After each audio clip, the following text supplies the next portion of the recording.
سورہ کہف کی آیت نمبر 83 سورہ کہف کا 11واں رکوع اور 16ویں پارے کا دوسرا رکوع۔ اللہ رب العالمین نے ارشاد فرمایا وَيَسْأَلُونَكَ عَنْ ذِي الْقَرْنَيْنِ، اور آپ سے ذوالقرنین کے بارے میں پوچھتے ہیں۔ ابو جہل اور دیگر کفار مکہ نے یہ سوال کیا تھا، اسی طرح یہودیوں نے امتحان لینے کی غرض سے یہ سوال کیا تھا۔ بعض مفسرین فرماتے ہیں، جیسا کہ ہم پہلے سن چکے ہیں، کہ یہودیوں نے یہ سوال کفار مکہ کو سکھایا تھا، تو نبی اکرم صلی اللہ علیہ وآلہ وسلم سے انہوں نے ذوالقرنین کے بارے میں، اصحاب کہف کے بارے میں اور روح کے بارے میں سوال کیا۔ وَيَسْأَلُونَكَ عَنْ ذِي الْقَرْنَيْنِ، اور آپ سے ذوالقرنین کے بارے میں پوچھتے ہیں۔ قل، اے محبوب آپ فرمائیے، سَأَتْلُو عَلَيْكُم مِّنْهُ ذِكْرًا، میں تمہیں اس کا مذکور پڑھ کر سناتا ہوں، یعنی میں تمہیں اس کی تفصیل بیان کرتا ہوں۔ اِنَّا مَكَّنَّا لَهُ فِي الْأَرْضِ، بے شک ہم نے ذوالقرنین کو زمین میں قابو دیا۔ وَآتَيْنَاهُ مِنْ كُلِّ شَيْءٍ سَبَبًا، اور ہر چیز کا ایک سامان عطا فرمایا۔ ذوالقرنین کا نام اسکندر ہے، یہ حضرت خضر علیہ السلام کی خالہ کے بیٹے ہیں، حضرت خضر علیہ السلام کے خالہ زاد بھائی ہیں۔ انہوں نے اسکندریہ بنایا، یہ ایک شہر کا نام ہے، اور اس شہر کا نام اپنے نام پر رکھا۔ حضرت خضر علیہ السلام ان کے وزیر اور صاحب لواء تھے، یعنی لشکر کا جھنڈا آپ کے ہاتھ میں ہوتا۔ دنیا میں ایسے 4 بادشاہ ہوئے ہیں جو تمام دنیا پر حکمراں تھے، 2 مومن اور 2 کافر، ایک حضرت ذوالقرنین اور ایک حضرت سلیمان علیہ السلام، یہ 2 مومن۔ سلیمان علیہ السلام اللہ کے نبی ہیں، اور حضرت ذوالقرنین کے بارے میں صحیح قول یہ ہے کہ یہ اللہ کے ولی ہیں۔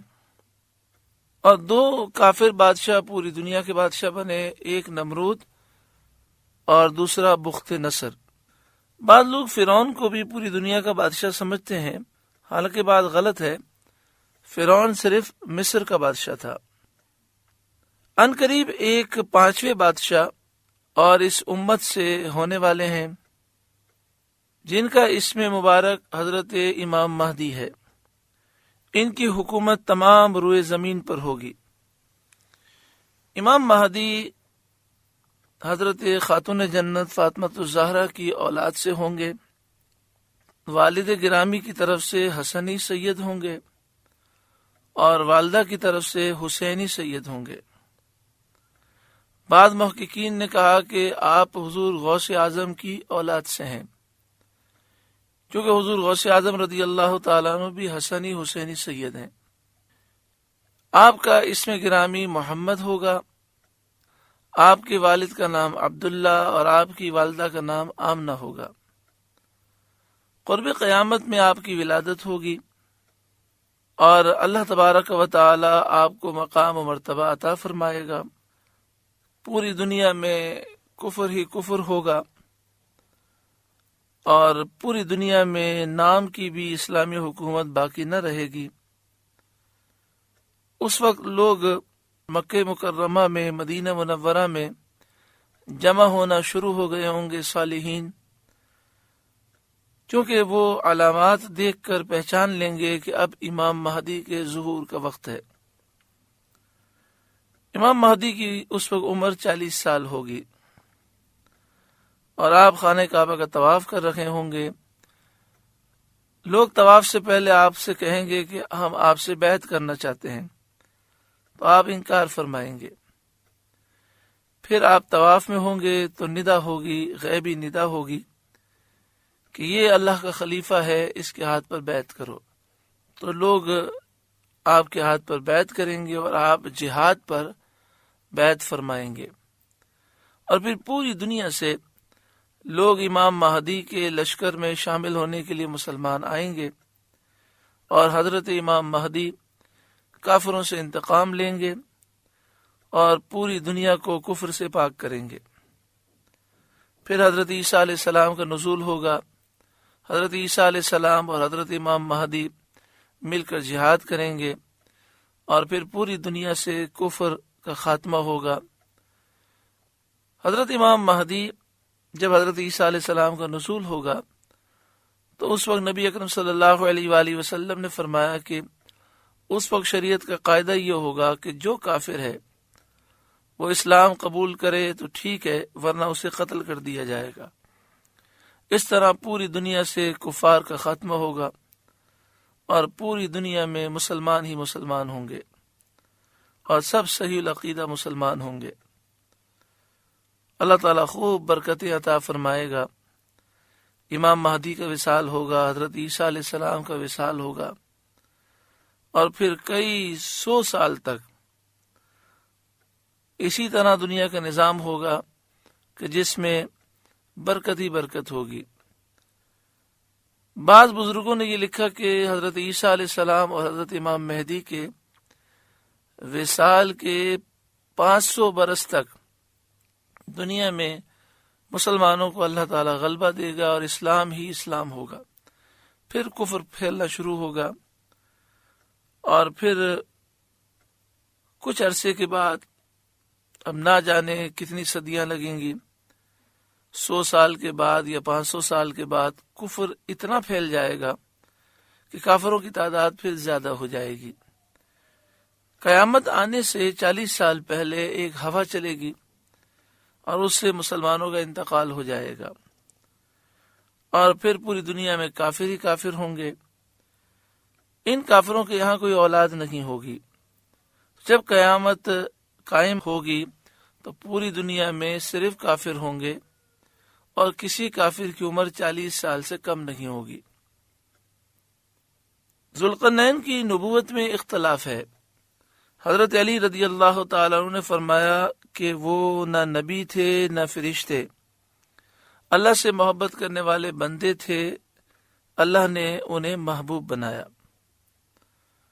یہاں پہ فرمایا گیا کہ ہر چیز کا ایک سامان عطا فرمایا، جس چیز کی مخلوق کو حاجت ہوتی ہے وہ سب آپ کو عطا فرمایا، اور جو کچھ بادشاہوں کو شہروں اور قصبوں کو فتح کرنے کے لیے اور دشمنوں سے جنگ کرنے کے لیے جو کچھ سامان درکار ہوتا ہے، اللہ تعالیٰ نے وہ سب کچھ حضرت ذوالقرنین کو عطا فرمایا۔ وَآتَيْنَاهُ مِنْ كُلِّ شَيْءٍ سَبَبًا، اور ہر چیز کا ایک سامان عطا فرمایا۔ فَأَتْبَعَ سَبَبًا، تو وہ ایک سامان کے پیچھے چلا۔ سبب وہ چیز ہے جو مقصود تک پہنچنے کا ذریعہ ہو، خواہ وہ علم ہو یا قدرت۔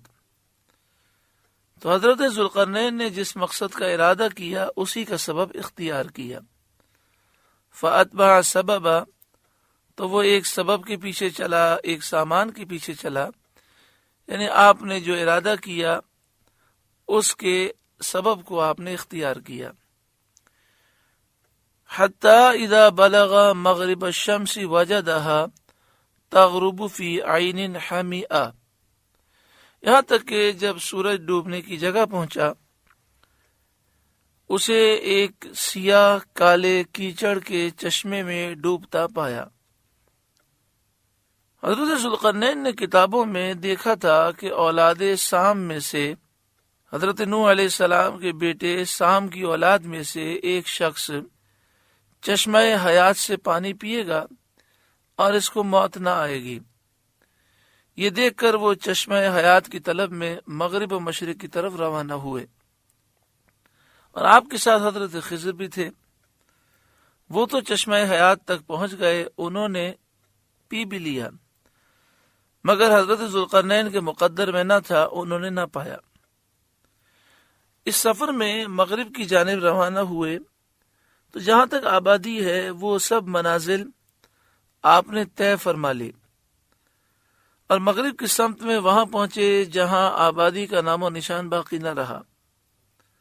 وہاں انہیں سورج غروب کے وقت ایسا نظر آیا گویا کہ وہ کالے چشمے میں ڈوبتا ہے۔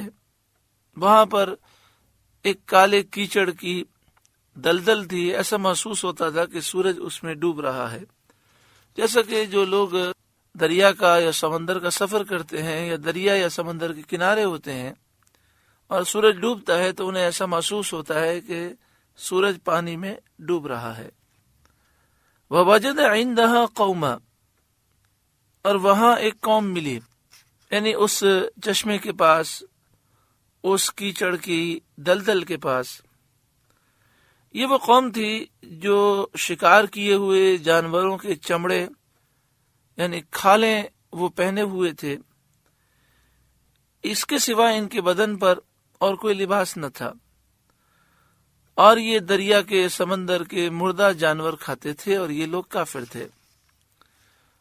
قلنا، ہم نے فرمایا، یا ذی القرنین، اے ذو القرنین، اما ان تعذب، یا تو انہیں سزا دے، و اما ان تتخذ فیہم حسنا، یا ان کے ساتھ بھلائی اختیار کر۔ سزا سے مراد یہ ہے کہ ان میں سے جو اسلام میں داخل نہ ہو اس کو قتل کر دے، اور بھلائی سے مراد یہ ہے کہ انہیں شریعت کے احکام کی تعلیم دے اگر وہ ایمان لائیں۔ قال، عرض کی، اما من ظلم، عرض کی کہ وہ جس نے ظلم کیا، فسوف نعذبہ، اسے تو ہم عنقریب سزا دیں گے، یعنی جس نے کفر و شرک اختیار کیا، ایمان نہ لایا، ہم اسے دنیا میں یہ سزا دیں گے کہ اسے قتل کریں گے۔ ثم یرد الی ربہ، پھر اپنے رب کی طرف پھیرا جائے گا قیامت میں، فیعذبہ عذابا نکرا، وہ اسے بری مار دے گا، اللہ تعالیٰ اسے سخت عذاب دے گا۔ وَأَمَّا مَنْ آمَنَ وَعَمِلَ صَالِحًا، اور جو ایمان لایا اور اچھے کام کیے، فَلَهُ جَزَاءً الْحُسْنَى، تو اس کا بدلہ بھلائی ہے، یعنی جنت اللہ تعالیٰ اسے عطا فرمائے گا۔ وَسَنَقُولُ لَهُ مِنْ أَمْرِنَا يُسْرًا، اور عنقریب ہم اسے آسان کام کہیں گے اور اس کو ایسی چیزوں کا حکم دیں گے جو اس پر آسان ہوں گے، دشوار نہ ہوں گے۔ ثم اتبع سببا، پھر ایک سامان کے پیچھے چلا، یعنی ایک اور سفر انہوں نے اختیار کیا، اور یہ سفر مشرق کی طرف تھا۔ حتی اذا بلغ مطلع الشمس، یہاں تک کہ جب سورج نکلنے کی جگہ پہنچا، وجدها تطلع على قوم لم نجعل لهم من دونها سترا، اسے ایسی قوم پر نکلتا پایا جن کے لیے ہم نے سورج سے کوئی آڑ نہ رکھی، کوئی رکاوٹ ہم نے نہ رکھی۔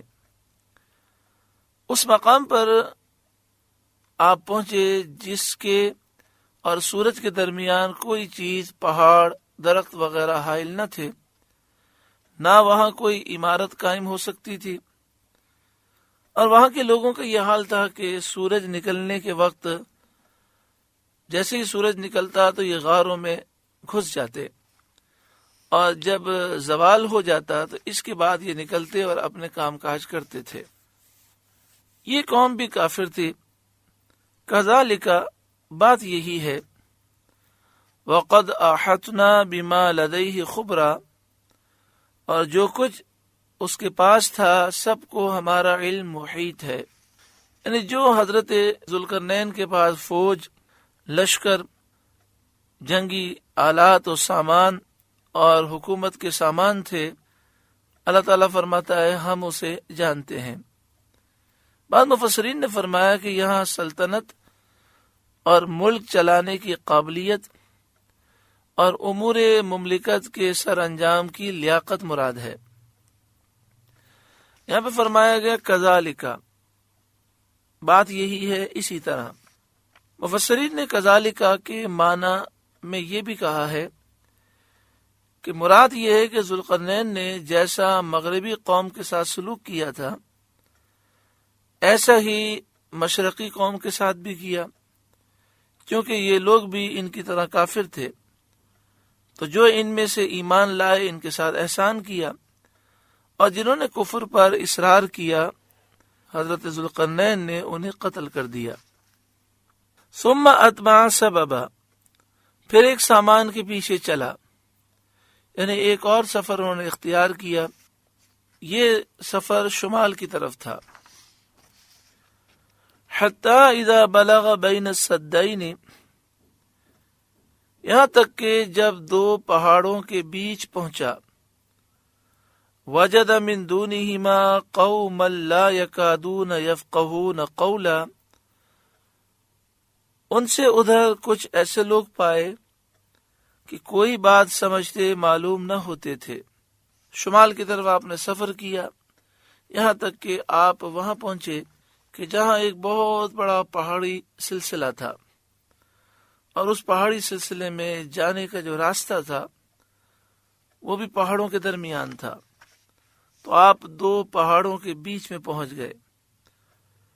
وہاں ایسے لوگ آپ کو ملے، کوئی بات سمجھتے معلوم نہ ہوتے تھے، کیونکہ ان کی زبان عجیب و غریب تھی۔ ان کے ساتھ اشارے وغیرہ کی مدد سے بمشقت بات کی جا سکتی تھی، تو حضرت ذوالقرنین نے اشارے سے ان سے باتیں کی اور انہوں نے اشارے میں جواب دیا۔ قالو، انہوں نے کہا، یا ذوالقرنین، اے ذوالقرنین، ان یاجوج و ماجوج مفسدون فی الارض، بے شک یاجوج اور ماجوج زمین میں فساد مچاتے ہیں۔ یاجوج اور ماجوج یہ انسان ہیں، اور حضرت نوح علیہ السلام کے بیٹے یافس کی نسل سے ہیں۔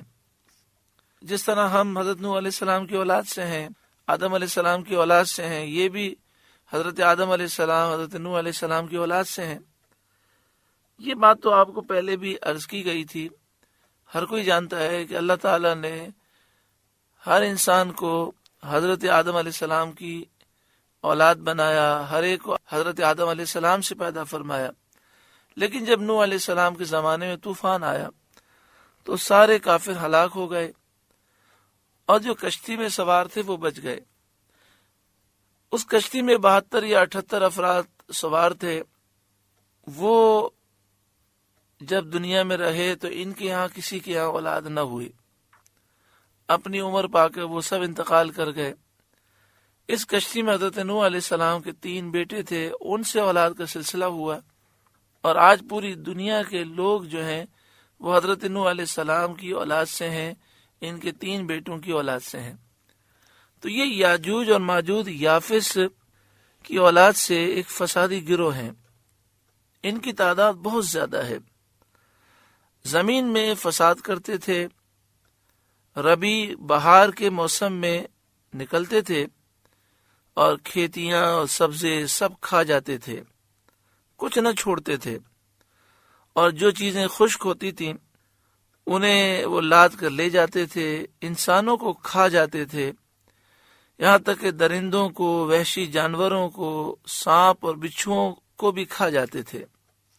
حضرت ذوالقرنین سے لوگوں نے ان کی شکایت کی اور کہا، ان یاجوج و ماجوج مفسدون فی الارض، بے شک یاجوج اور ماجوج زمین میں فساد مچاتے ہیں۔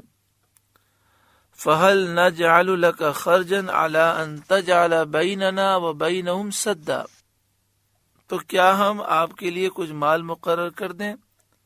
فہل، پس کیا، نجعل، ہم مقرر کریں، لک، آپ کے لیے، خرجن، کچھ مال، علی ان تجعل بیننا و بینہم سدا، اس پر کہ آپ ہم میں اور ان میں ایک دیوار بنا دیں۔ جیسا کہ آپ نے ابھی سماعت کیا کہ بہت بڑا پہاڑی سلسلہ تھا جو میلوں تک پھیلا ہوا تھا، بڑے اونچے اونچے پہاڑ تھے اور اس میں جگہ جگہ غار بنے ہوئے تھے۔ ان پہاڑی سلسلے سے باہر آنے کا ایک ہی راستہ تھا اور وہ پہاڑوں کی چوٹیوں کے درمیان تھا۔ تو انہوں نے کہا کہ یہ اگر راستہ بند ہو جائے تو یاجوج ماجوج ان پہاڑوں کے سلسلے میں قید ہو جائیں گے اور یہ باہر نہیں نکل سکیں گے اور ہمارے لیے سکون ہو جائے گا۔ تو آپ ایک دیوار بنا دیں تاکہ وہ ہم تک نہ پہنچ سکیں اور ہم ان کے شر سے اور ایذا سے محفوظ رہیں۔ تو آپ کہیں تو ہم بہت سارا مال جمع کر دیں، آپ ہم سے مال لے لیں، جو اجرت آپ کو چاہیے وہ لے لیں، ایک دیوار بنا دیں۔ قال، حضرت ذوالقرنین نے فرمایا، ما مکنی فیہ ربی خیر، وہ جس پر مجھے میرے رب نے قابو دیا ہے بہتر ہے، یعنی اللہ کے فضل سے میرے پاس مال بہت زیادہ ہے اور ہر قسم کا سامان موجود ہے، تم سے کچھ لینے کی مجھے حاجت نہیں، ضرورت نہیں۔ فَأَعِینُونِی بِقُوَّةٍ، تو میری مدد طاقت سے کرو اور جو کام میں بتاؤں وہ انجام دو، وہ کام کرو۔ اجعل بینکم و بینہم ردما، میں تم میں اور ان میں ایک مضبوط آڑ بنا دوں، میں ایک بہت مضبوط آڑ، رکاوٹ، دیوار بنا دوں گا، تم میری مدد کرو۔ ان لوگوں نے عرض کیا کہ پھر ہمارے متعلق کیا خدمت ہے، آپ بتائیے کیا ہم کریں؟ آپ نے فرمایا، آتونی زبر الحدید، میرے پاس لوہے کے تختے لاؤ۔ لوگ آپ کے پاس لوہے کے تختے لے کر آئے اور وہ لکڑی اور کوئلہ لے کر آئے۔ آپ نے حکم فرمایا۔ اب آپ نے دیوار کی بنیاد کے لیے کھدائی کی اور اتنی کھدائی کی کہ وہاں پانی نکل آیا۔ پہاڑی علاقے میں کھدائی سے پانی نکلے، اس کا مطلب یہ کہ بہت ہی گہرائی میں گئے ہوں گے۔ پھر اس میں پتھر پگھلائے ہوئے تانبے سے جمائے گئے، پگھلا ہوا تانبا ڈالا گیا اور پتھر اس پر رکھ کر جما دیے گئے۔ اس طرح اس دیوار کی بنیاد مضبوط ہوئی اور پھر لوہے کے تختے اوپر نیچے اس پر چن کے رکھے گئے، اس طرح رکھے گئے کہ لوہے کا تختہ، پھر لکڑی اور کوئلہ، پھر لوہے کا تختہ، پھر لکڑی اور کوئلہ۔ پھر آپ نے اس میں آگ لگا دی۔ جب آگ لگائی تو لکڑی اور کوئلہ جو بیچ میں تھا وہ جل اٹھا اور وہ جل کر ختم ہو گیا، لیکن اس کے جلنے سے لوہے کے دونوں تختوں کے کنارے پگھل گئے، اور جب یہ دونوں آپس میں ٹکرائے، چونکہ بیچ میں سے لکڑی اور کوئلہ تو جل کر ختم ہو گئے، تو جب وہ آپس میں ٹکرائے تو قدرتی طور پر یعنی آپ کو اللہ تعالیٰ نے وہ طریقہ سکھایا کہ اس سے لوہا آپس میں لوہے کی ویلڈنگ ہو گئی اور یہ پوری ایک لوہے کی دیوار بن گئی۔ اس طرح یہ دیوار پہاڑ کی بلندی تک اونچی کر دی گئی اور دونوں پہاڑوں کے درمیان کوئی جگہ نہ چھوڑی گئی۔ اوپر سے پگھلایا ہوا تانبا دیوار میں پلا دیا گیا، تو لوہے کی دیوار اور اوپر سے اس کے اوپر پگھلا ہوا تانبا گرایا گیا۔ یہ سب مل کر ایک مضبوط دیوار بن گئی، ایک سخت جسم بن گیا۔ آتونی زبر الحدید، میرے پاس لوہے کے تختے لاؤ۔ حتی اذا ساوا بین الصدفین، یہاں تک کہ جب وہ دیوار پہاڑوں کے کناروں سے برابر کر دی، دو لوہے کے تختوں کے درمیان لکڑی اور کوئلہ بھر دیا۔ قال انفخوا، فرمایا دھونکو، یعنی اس میں آگ لگا دو۔ حتی اذا جعلہ نارا، یہاں تک کہ جب اسے آگ کر دیا، تو ابھی آپ نے سنا وہ پوری دیوار جلنے لگی، تو کوئلہ اور لکڑی جب جل کر ختم ہوئے تو ان کے جلنے سے دونوں تختے جو لوہے کے تھے ان کے کنارے پگھل گئے اور وہ آپس میں جڑ گئے۔ قال، فرمایا، آتونی افرغ علی قطرہ، لاؤ میں اس پر پگھلا ہوا تانبا انڈیل دوں۔ فمستطاعوا ان یظہروہ، تو یاجوج اور ماجوج اس پر نہ چڑھ سکیں گے۔ ومستطاعوا لہ نقبا، اور نہ اس میں سوراخ کر سکیں گے۔ قال، ذوالقرنین نے کہا، ھذا رحمت من ربی، یہ میرے رب کی رحمت ہے۔ فَإِذَا جَاءَ وَعْدُ ربی، پھر جب میرے رب کا وعدہ آئے گا اور قرب قیامت میں یاجوج ماجوج کے نکلنے کا وقت آئے گا، جعلہ دکا، اللہ تعالیٰ اس دیوار کو پاش پاش کر دے گا۔ وَكَانَ وَعْدُ رَبِّي حَقًّا، اور میرے رب کا وعدہ سچا ہے۔ حدیث شریف میں ہے کہ یاجوج ماجوج روزانہ اس دیوار کو توڑتے ہیں اور دن بھر محنت کرتے کرتے جب اس کے توڑنے کے قریب ہوتے ہیں تو ان میں کوئی کہتا ہے اب چلو باقی کل توڑ لیں گے۔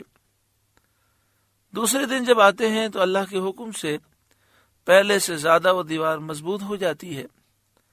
جب ان کے نکلنے کا وقت آئے گا تو ان میں کہنے والا ایک کہے گا کہ اب چلو باقی دیوار کل توڑ لیں گے انشاءاللہ۔ انشاءاللہ کہنے کا یہ ثمرہ ہوگا کہ اس دن کی محنت ضائع نہ کی جائے گی اور اگلے دن انہیں دیوار اتنی ٹوٹی ملے گی جتنی پہلے روز وہ توڑ گئے تھے۔ اب وہ نکل آئیں گے، زمین میں فساد وہ کریں گے، قتل و غارت گری کریں گے، چشموں کا پانی پی جائیں گے، جانوروں درختوں کو، اور جو آدمی ہاتھ میں آئے گا وہ اسے کھا جائیں گے۔ مکہ مکرمہ، مدینہ منورہ اور بیت المقدس میں داخل نہ ہو سکیں گے۔ اللہ تعالی حضرت عیسیٰ علیہ السلام کو حکم دے گا کہ مسلمانوں کو لے کر آپ کوہ طور تشریف لے جائیں۔ حضرت عیسیٰ علیہ السلام تمام مسلمانوں کو جمع کر کے آپ کوہ طور پر جمع ہوں گے اور آپ دعا کریں گے، کیونکہ آپ کو یہ حکم ہوگا کہ مسلمانوں کو وہاں لے جائیں۔ ایک ایسی قوم نکلی ہے جس سے مقابلہ کرنے کی مسلمانوں میں طاقت نہیں۔ حضرت عیسیٰ علیہ السلام دعا کریں گے، یاجوج ماجوج میں سے ہر فرد کی گردن میں کیڑا پیدا ہوگا اور وہ انہیں ہلاک کر دیں گے، پوری زمین ان کی لاشوں سے بھر جائے گی۔ حدیث پاک میں 4 انگل جگہ ایسی نہ ہوگی جہاں زمین نظر آئے، اتنی ان کی تعداد ہوگی، یہ لاکھوں میں یا کروڑوں میں ہوں گے۔ پھر اللہ تعالیٰ خاص پرندوں کو بھیجے گا اور وہ آ کر ان کی لاشیں اٹھا کر سمندر میں پھینک دیں گے۔ یہ واقعہ قرب قیامت میں ہوگا، یعنی جب قیامت آنے والی ہوگی اس وقت ہوگا۔ حضرت عیسیٰ علیہ السلام کا نزول ہو چکا ہوگا، امام مہدی کا ظہور ہو چکا ہوگا۔ وَتَرَكْنَا بَعْدَهُمْ يَوْمَئِذٍ يَمُوجُ فِي بَعْدٍ، اور اس دن ہم انہیں چھوڑ دیں گے کہ ان کا ایک گروہ دوسرے پر ریلا دے گا۔ یموجو جیسے موج ہوتی ہے، ایسے یہ لاکھوں کی تعداد میں نکل رکھے ہوں گے وہ دیوار توڑ کر، تو ایسا لگے گا جیسے سمندر ہے اور ایک ریلے کے بعد دوسرا ریلا آ رہا ہے، ایک موج کے بعد دوسری موج ہے۔ وَنُفِخَ فِي الصُّورِ، اور سور پھونکا جائے گا۔ اس سے ثابت ہوتا ہے کہ یاجوج ماجوج کا نکلنا قرب قیامت کی نشانیوں میں سے نشانی ہے۔ فَجَمَعْنَاهُمْ جَمْعًا، تو ہم ان سب کو اکٹھا کر لائیں گے، یعنی تمام مخلوق کو عذاب اور ثواب کے لیے قیامت کے دن ہم جمع کریں گے۔ وَعَرَضْنَا جَهَنَّمَ يَوْمَئِذٍ لِّلْكَافِرِينَ عَرْضًا، اور ہم اس دن جہنم کافروں کے سامنے لائیں گے کہ کافر جہنم کو صاف دیکھیں گے۔ الذین، کانت اعینہم فی غطاء عن ذکری، وہ جن کی آنکھوں پر میری یاد سے پردہ پڑا تھا، یعنی جہنم کافروں کے لیے. یہ کافر وہ ہیں کہ جو اللہ کی یاد سے غافل تھے. وہ اللہ تعالیٰ کی آیات، قرآن، ہدایت، بیان اور قدرت اور ایمان کے دلائل سے اندھے بنے رکھے اور ان میں سے کسی چیز کو وہ نہ دیکھ سکے. وَكَانُوا لَا يَسْتَطِيعُونَ السَّمْعَ، اور حق بات سن نہ سکتے تھے، کیونکہ نبی اکرم صلی اللہ علیہ وآلہ وسلم کے ساتھ یہ عداوت دشمنی رکھتے تھے. اس وجہ سے یہ بدبخت ہو گئے اور اپنی بدبختی کی وجہ سے حق کو نہ سن سکے، حق کو نہ سمجھ سکے. سورہ کہف کا 11واں رکوع مکمل ہوا. اللہ تعالیٰ اس رکوع کی برکتوں سے مالا مال فرمائے، حق کو سمجھنے اور حق پر عمل کرنے کی توفیق عطا فرمائے. آج کل لوگ یہ کہتے ہیں کہ میڈیا کا دور آ گیا اور بڑی معلومات حاصل ہو رہی ہیں، ٹی وی کے ذریعے، انٹرنیٹ کے ذریعے، واٹس ایپ کے ذریعے، فیس بک کے ذریعے، سی ڈیوں کے ذریعے، ڈی وی ڈی کے ذریعے. لیکن میں آپ کی خدمت میں عرض کروں افسوس کے ساتھ، آج جتنا مس گائیڈ ان چیزوں کے ذریعے کیا جا رہا ہے، تاریخ میں ایسی مثال نہیں ملتی. بالکل غیر مستند باتیں، جھوٹی باتیں، من گھڑت حدیثیں لوگ ان چیزوں پر بیان کر رہے ہیں اور لوگوں کو گمراہ کر رہے ہیں. انٹرنیٹ پر یہ پورا پروگرام موجود ہے، اس کی سیڈیاں مارکیٹ میں ملتی ہیں کہ جس کا عنوان ہوتا ہے قرآن پاک کے تاریخی مقامات، اور اس میں یہ اس دیوار کا ذکر کرتے ہیں جو حضرت ذوالقرنین نے بنائی. پھر وہ کوئی دیوار دکھاتے ہیں اور کہتے ہیں دیکھیں یہ دیوار ٹوٹی ہوئی ہے، یہ ذوالقرنین نے بنائی تھی. اب آپ بتائیں قرآن پاک کیا ارشاد فرما رہا ہے، قرآن پاک کی تفاسیر کیا فرما رہی ہیں، احادیث طیبہ میں کیا ہے کہ یہ دیوار قرب قیامت میں وہ توڑیں گے اور نکل کر پوری دنیا میں فساد پھیلائیں گے اور عیسیٰ علیہ السلام کی دعا سے یہ ہلاک ہوں گے. لیکن کس طرح لوگوں کو گمراہ کیا جا رہا ہے. اسی طرح ٹی وی پہ بہت سارے پروگرام آتے ہیں قیامت کے بارے میں، ان کی نشانیوں کے بارے میں، تو اس میں بھی وہ من گھڑت وہ تبصرے کرتے ہیں اور ضعیف روایتیں، من گھڑت باتیں، اپنی طرف سے حدیث جھوٹی بنا کر پیش کر دیتے ہیں اور لوگ سمجھتے ہیں جی ہمیں معلومات حاصل ہو رہی ہیں. اگر آپ معلومات حاصل کرنا چاہتے ہیں تو علماء حق کی کتابیں پڑھیں، اعلیٰ حضرت امام اہل سنت کی کتابیں پڑھیں، اعلیٰ حضرت امام اہل سنت کے خلفاء کی کتابیں پڑھیں. اللہ تبارک و تعالی ہر ایک کو عقل سلیم عطا فرمائے. اسی طرح اس پروگرام میں ایک غار دکھایا جاتا ہے، ٹوٹی پھوٹی ہڈیاں پڑی ہوئی ہیں اور کہتے ہیں یہ اصحاب کہف کا غار ہے، یہ ان کی ہڈیاں ہیں. نعوذ باللہ من ذالک. جیسے کہ آپ سن چکے ہیں کہ اصحاب کہف اللہ کے ولی ہیں اور ولیوں کے جسم صحیح سلامت رہتے ہیں بعد وصال. دوسری بات یہ کہ قرآن پاک تو یہ فرماتا ہے کہ وہاں کوئی جا نہیں سکتا، ایسی ان کی ہیبت ہے. تو اب اس طرح کے دنیا میں کئی غار ہیں جس میں لوگوں کی ہڈیاں پڑی ہوئی ہیں، تو کسی غار کو بھی انہوں نے مشہور کر دیا کہ اصحاب کہف کا غار ہے. اس طرح کی بہت ساری غلطیاں اس میں پائی جاتی ہیں. انٹرنیٹ کے ذریعے اور آپ دوسری چیزوں سے معلومات حاصل کریں تو علماء اہل سنت سے رجوع کریں. الحمدللہ اہل سنت کے جو مکتب ہیں وہاں سے آپ مستند کتابیں پڑھیں. لوگ ہمارے پاس آتے ہیں، ہم نے بچے کا نام رکھا ہے، تو ہم کہتے ہیں یہ نام تو غلط ہے، اس کا معنی ہی غلط ہے. تو کہتے ہیں جی انٹرنیٹ سے ہم نے دیکھا ہے، ہم نے جو ہے یہ فلاں ویب سائٹ سے معنی لیا ہے. اب ویب سائٹ پر بچوں کے نام جو لکھے ہوئے ہیں اس کے معنی تقریباً غلط لکھے ہوئے ہیں، اور ایسے عجیب و غریب لوگ نام رکھ لیتے ہیں جس کے معنی انتہائی غلط ہوتے ہیں، لیکن احساس ہی نہیں ہے. بغیر دلیل کے الٹی سیدھی باتیں ہیں، جس کا جو دل چاہتا ہے وہ انٹرنیٹ پر ڈال دیتا ہے، کوئی روک تھام نہیں ہے. تو علم کے یہ مراکز نہیں ہیں، بلکہ علم کے مراکز کیا ہیں؟ ہمارے بزرگوں کی کتابیں پڑھیں اور مستند کتابیں پڑھیں تو آپ کو مستند باتیں حاصل ہوں گی۔ اللہ تبارک و تعالی ہماری نسلوں کو عقل سلیم عطا فرمائے، صحیح اور درست علم عطا فرمائے، اور باطل باتوں سے اللہ تعالی ہمیں اور تمام مسلمانوں کو محفوظ فرمائے۔ اللہ